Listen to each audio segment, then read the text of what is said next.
Yah put in his mark of favor and blessing upon a person is that they are typically going to draw a crowd. Hi, this is Barry Phillips with 10 Minute Torah, day number 3, the Torah portion, Lecha.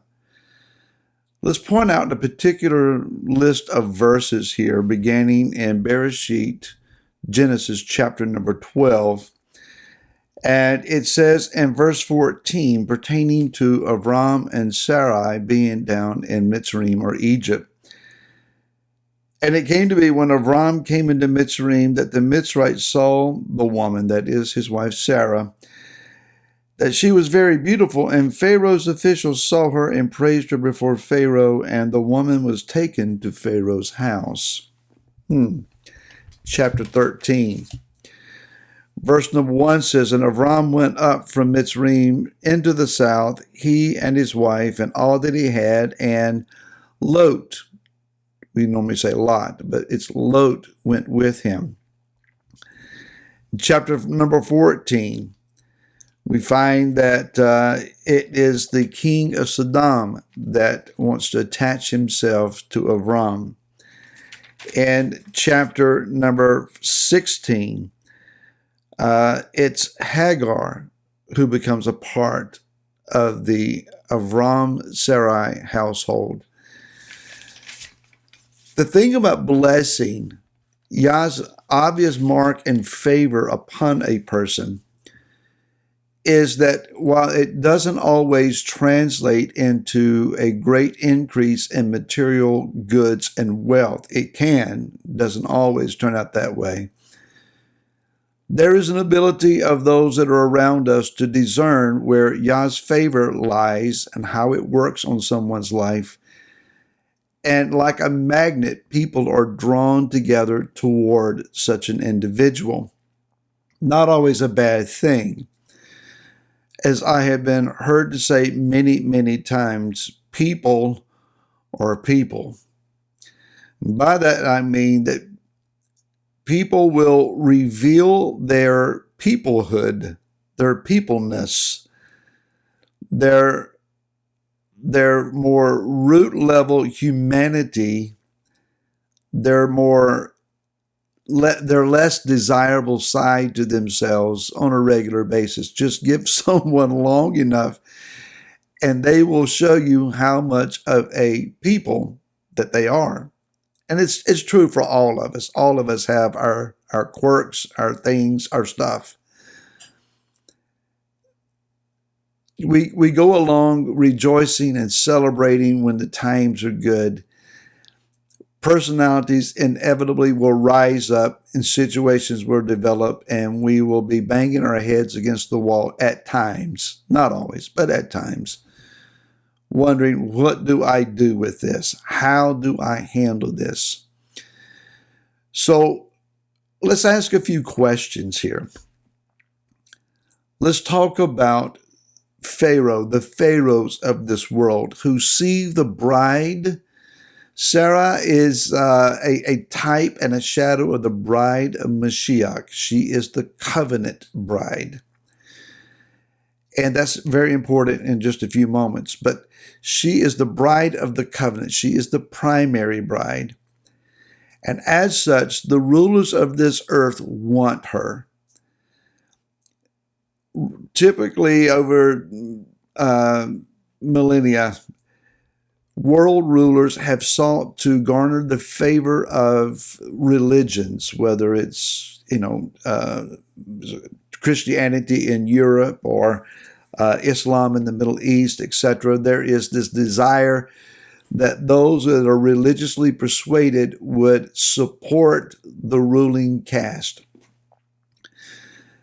Maybe that's a lot less so in our very westernized, carnal, secular world that we are seeing develop now in our nation here in America. There is a time, however, where the lines will be drawn, I do believe. And the world rulers will be indeed seeking to find the religious ones, maybe not necessarily the righteous ones, but the religious ones for themselves. Lot. I have to ask, was Lot really worth Avram's time and trouble? Lot was the guy that always seemed to find a way to put himself in the worst of positions. He was a hanger-on.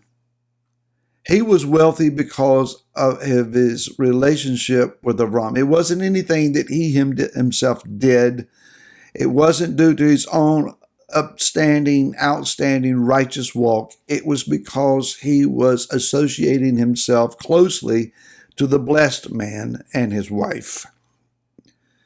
There are those that will see a favorable situation by being close to the blessed individual, and they are there for themselves. They may promote you. They may say, I see Yah's hand on you. I see Yah's mark on you.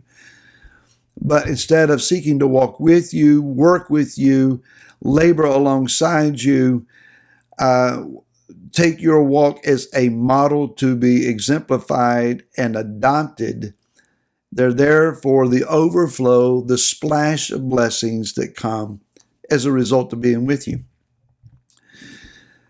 What was Avram thinking about Hagar? Why in this world would he ever think that taking on this woman as a secondary wife would be a good idea? The resulting child of that relationship, Ishmael, again is a hanger-on, someone who is blessed by virtue of who he is attached to.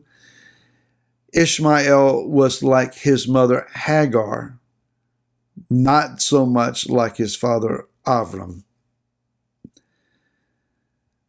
So there is this understanding that people will barge in at times into the realm of those who walk uprightly. Before we start pointing at fingers at everyone else, let's consider ourselves. Are we associating ourselves with others that we would put on a pedestal and recognize Yah's got his hand on that individual? There's blessing, there's favor there. And again, we're not just talking about dollar signs. That's an American interpretation of what it means to be blessed.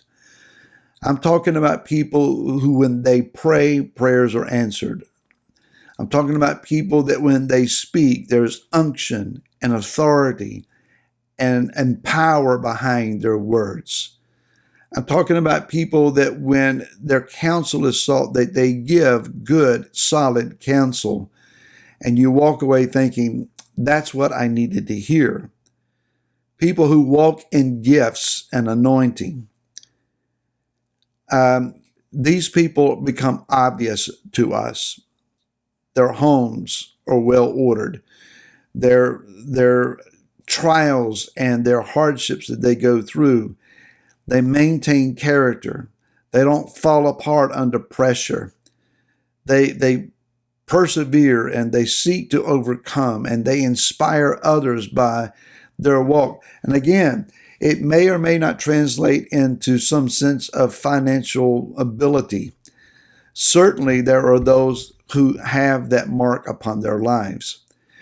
But there is an ability of even those that are not a part of congregations or spiritual awareness, that they are nonetheless spiritually aware. You will find them on your jobs, in your neighborhoods, in your families, that while they themselves do not walk uprightly or even attempt to, somehow in their inner person, they sense and see the light of Yah that is around someone else, and they gravitate to that. Those that are in darkness, Isaiah said, would come and look for those that are walking as his light. What I am suggesting to us then is that we be discerning in our relationships.